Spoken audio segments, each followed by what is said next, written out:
time when I was a roadie in Arizona. Google it. Am I good? Hear me? Cool. Wow, you are all very well-behaved parents. How about some foster parents?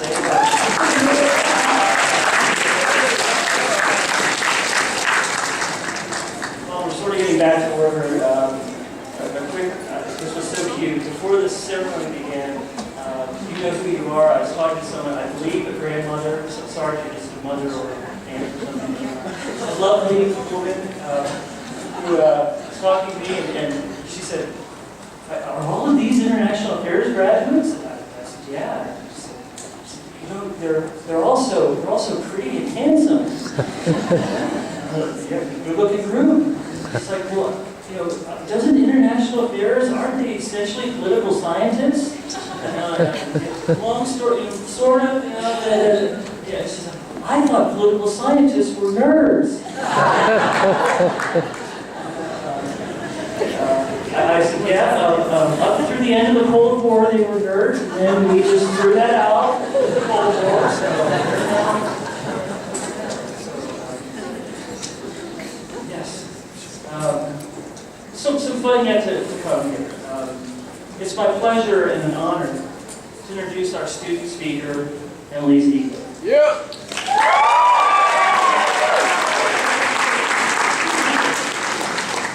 You'll get all that easy. As another academic year ends, especially for those of us who keep attending these graduation ceremonies, but unlike the actual graduates, don't literally move on in life. David, where are you going from here? Office across the street. Pause for applause. We reflect on the knowledge we've tried to impart, the wisdom and inspiration we seek to foster, and the marvelous relationships we've built and hope to sustain. Amidst these sending off interactions, Emma and I actually first met in person roughly 48 hours ago, something like that, yeah, on Tuesday. Our gathering served for me as a welcome reminder that people and places, moments and events come and go, but loveliness is ever present and endures. Thanks, Emma. Pause for the awe. So that's the good news. The bad news, for you, not for Emma, is that unfortunately I'm not well positioned to share a bunch of embarrassing stories, nor reveal any of her deep, dark secrets. But that would have been fun. You've heard about her academic excellence, and when I stop yammering, you'll hear a contemplative, first-hand account of who she is. So I'll just offer a few impressions and a bit of mischief in telling you things that she likely won't mention herself. I asked Emma, and she kindly obliged, to give me a brainstorm list of random stuff about her.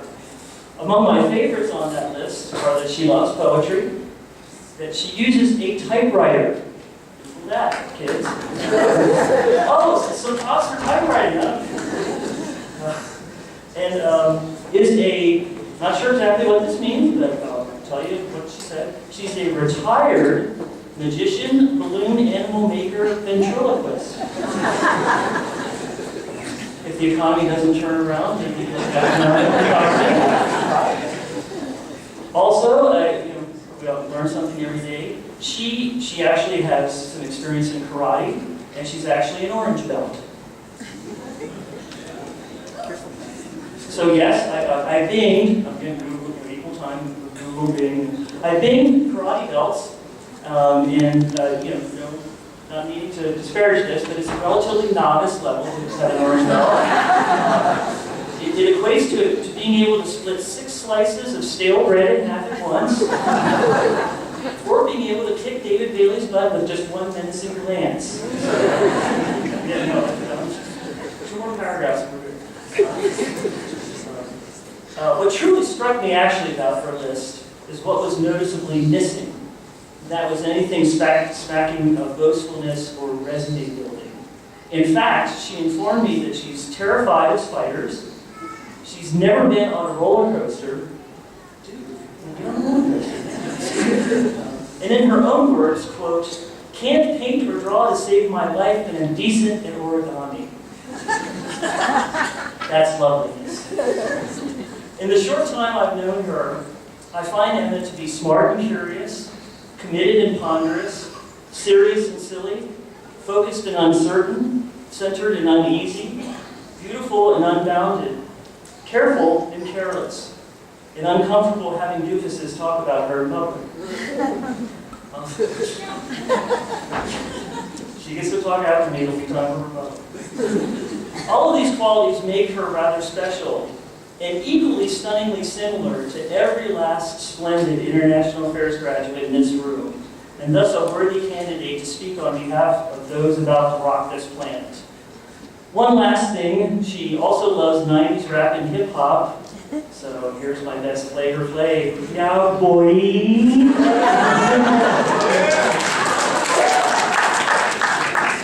It's actually a little late for this, but I'm going to check myself before I wreck myself. I'm going to let Emma represent, ladies and gentlemen, Emily and Zeke.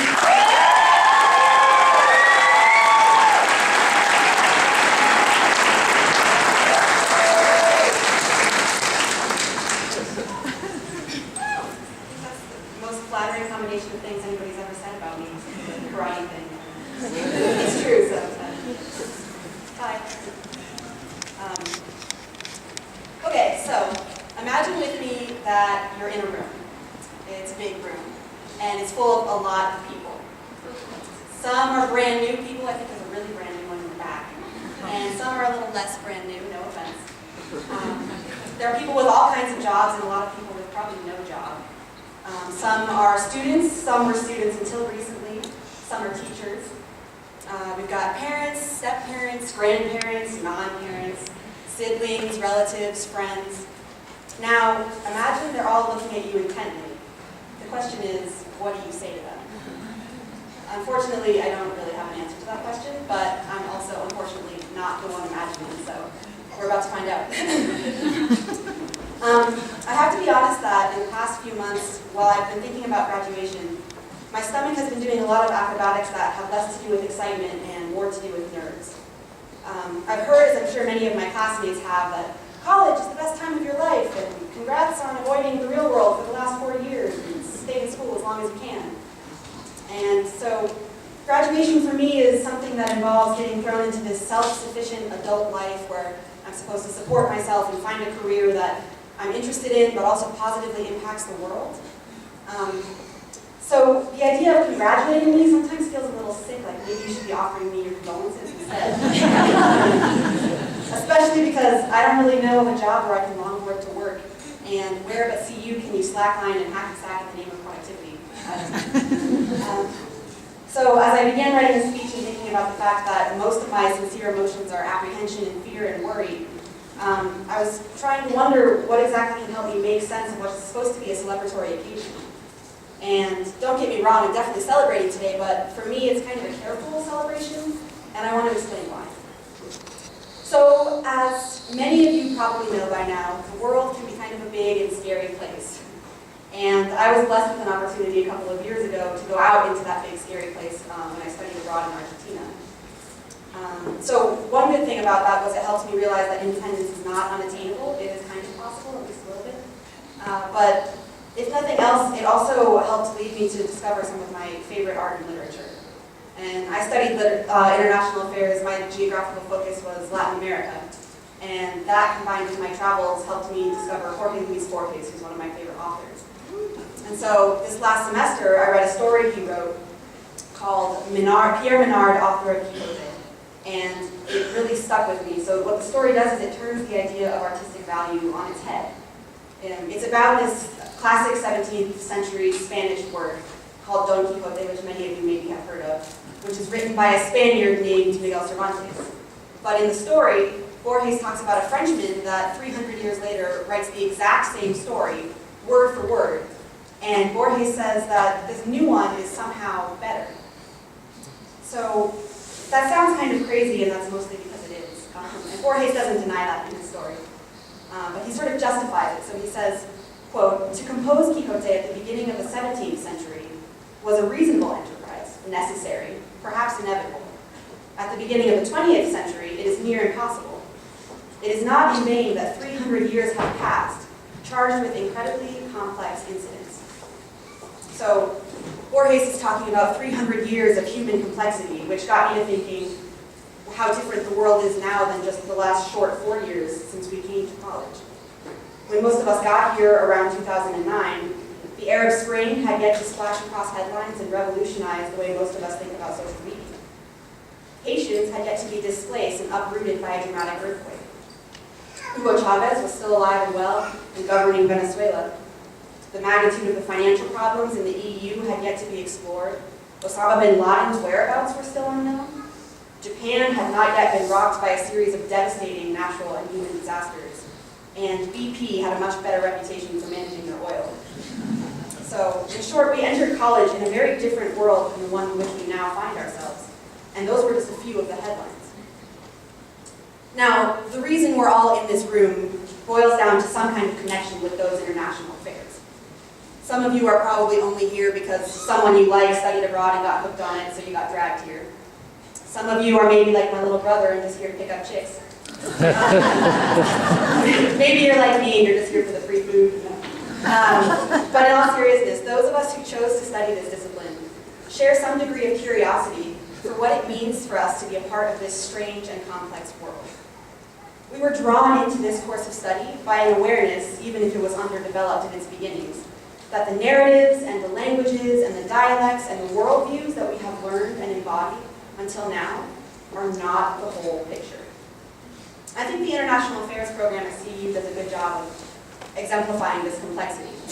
There's not very many international affairs classes, as many of you are probably aware, but the list of economics, political science, history, geography, women and gender studies, and sociology classes is long and inviting for a diverse group of people. And I'm sure no one of us graduates has had the same educational experience. For example, I know very little about Africa or Europe or Asia, and I did my best to avoid what I saw as the boring political science angle that only talks state actors and treaties and wars. And for me, that turned out to be a great success because I got to look at international affairs with a unique set of eyes. My education had lenses of gender and sexuality, religion, non-Western perspectives, social movements, and they greatly enriched and expanded what I understand to be the elements that make up the world that I occupy.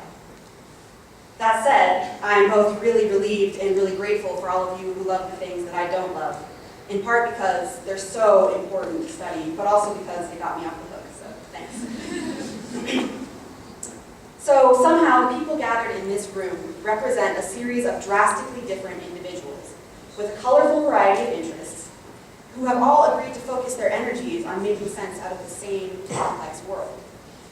And now, we're being asked to jump out into that world as if, after we've studied both the glamour and the gloom, as if this short period in our lives has been enough to prepare us to go solve the Eurozone financial crisis or revolutionize the face of humanitarian aid. Frankly, I feel underqualified for those things at best. And I'm afraid that in my inability to go out and design a smartphone app that cures AIDS or something, I'm going to instead get sent off to this imminently threatening real world that everyone keeps warning me about. I'm afraid that I'm going to wake up next week and find that I'm suddenly Bill Murray in that movie Groundhog Day, and every day is the same boring copy of every other day, and I've got my mind-numbing 9-to-5 office job and my stack of bills on the kitchen table. And it's this mundane repetition that I'm afraid of. I'm afraid of becoming any other rat in the race or an anonymous copy of anybody else. So I hope I've explained a little bit why graduation for me is a more careful celebration. But this brings me back to Borges. Borges, who asserts that, I quote, "The text by Cervantes and the text by Menard are verbally identical, but the second one is almost infinitely richer." Now, this story has stuck with me since I read it like a popcorn kernel in the folds of my brain, because it unsettles me with the idea that repetition isn't to be feared, but to be seized and made new. What I mean by that is, as the International Affairs class of 2013, we're all going to walk out of CU with the same diploma in our hands. But the fact that each pair of hands has held the world differently is what gives the degree its power. The only difference between your diploma and mine is the name, right? And also, somebody gave you that name. So it's clear to me that you are not the only person that brought you to this moment. We are all dependent on the lives and the words and the bodies of our friends and families. I know that there's no way I would be here for this occasion if it weren't for the support of the people around me. And in fact, the people around us support us in all kinds of ways. Sometimes it may be helping with tuition, but sometimes it's challenging us to better know ourselves or opening us up to new ways of seeing the world. And as far as I can tell, this is a pretty general human principle. It's not just for college grads, so that's good. So when we as graduates go out into this terrifying real world to leave our fingerprints in the clay of whatever international affairs lie before us, we are carrying with us the traces of entire networks of people whose ripples of influence extend far beyond those present in this room. So maybe you're like me and you're celebrating carefully today, graduating and knowing that you've overcome many obstacles to get here, but there are many more ahead. Or maybe you have an awesome career lined up and you're glowing with optimism. Or maybe you're a relative who's finally getting a nice picture out of the expensive investment you've made. Most probably you're somewhere in the middle. In any case, I guess my point is that it's not really graduation we're here to celebrate. Thousands of graduations have been repeated over hundreds of years. But it's the people, all of us in this room, that after years of complexity and growth and exploration, make this ceremony new, and as Borges would say, infinitely richer. So, if you'll forgive a little repetition, imagine that you're in a room. It's a big room, and it's full of a lot of people, a lot of very different people. But you have an opportunity to be a unique part of that group of people, and in so doing, be a part of the future of the world. And that is something worth celebrating. Thank you.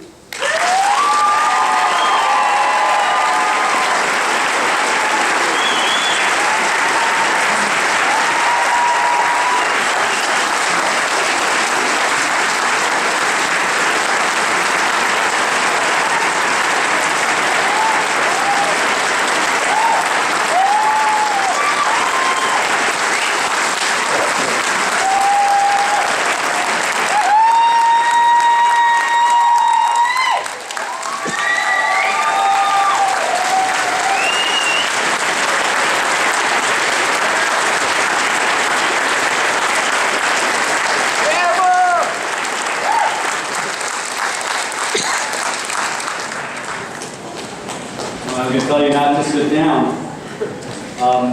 That concludes our ceremony. We have refreshments outside. I hope it's not raining. And we thank you. You've sent us charging out there to those refreshments. It was wonderful.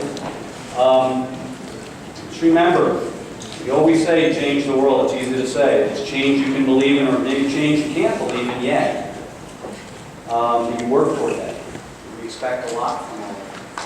I'd like you all to stand up so we can applaud you. You are a wonderful graduating class 2013.